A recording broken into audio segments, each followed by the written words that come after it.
Okay, let's get this straight. One horrible decision made with respect to Afghanistan, and the domino effect has been substantial, beyond what anybody could ever think or possibly imagine. First of all, we know that the reputation of the United States as a superpower was pretty much lost. We saw that happen almost immediately. We abandoned our own people, and there are people that helped us throughout the years that are still suffering and going through enormous consequence as a result of a foolish regime's decision to destroy itself by pulling away from Afghanistan the way that they did. Let's not even begin to get into the implications that are biblically relevant with respect to the prophetic implications that are going to be happening, right? With respect to giving Russia more power, China more temporary power, and even with the existence of this Taliban being cut loose to do whatever it wants in a weird kind of a way, actually thinking that they're now a legitimate country. I mean, folks, this is crazy. And now to make things worse, we've already known this.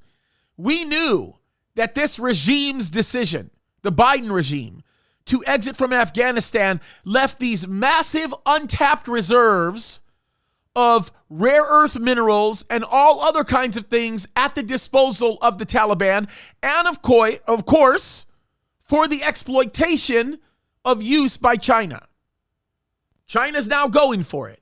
China is now trying to represent the Taliban on its own stage, trying to get them on a world stage to actually make them legitimate when, God forbid, they should never be considered legitimate. They are now officially asking the United States of America, and folks, don't even think for a second that Biden won't consider this request.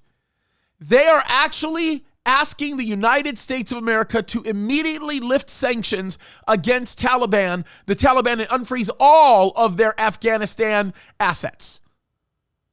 Now, China is saying that in exchange for the United States doing that, well, then what they'll do is they'll teach the Taliban to be a little bit more thoughtful towards human rights, towards the rights of women, and so on and so forth. And I think that that's absurd, because that's like calling the pot calling the kettle black.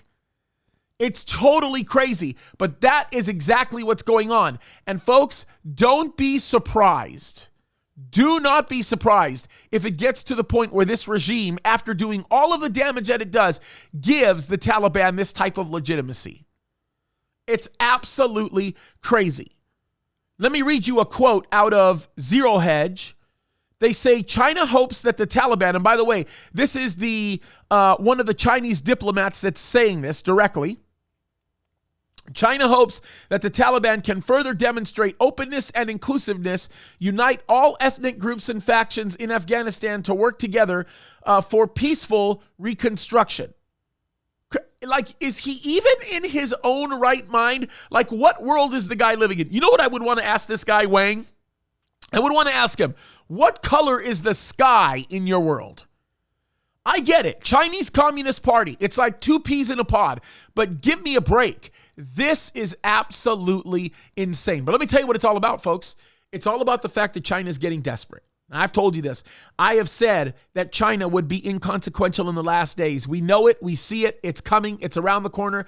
But China is getting desperate, and they're grasping at every straw that they can to take advantage of any resource that they can to be able to fix the problems that are becoming unfixable in their own economy and in their own world. And wait and see. Believe me when I say this, China very soon will become inconsequential themselves as they start in desperation trying to do things that will get themselves destroyed in the international community. It's all happening because we are watching, while all of this is taking place, the beginning of Ezekiel chapter 38 forming as Russia is taking its stance in prominence, as they are being given the ability to kind of rule the roost in the Middle East. We are watching evidence that Jesus is coming soon. Guys, keep your eyes up, fight the good fight, and make sure you keep looking to Jesus, because it's the only thing that matters now. Fight the good fight, watch God do great things, and continue to see the word of God come true, you guys. This is important stuff. Let's not forsake it. God bless you.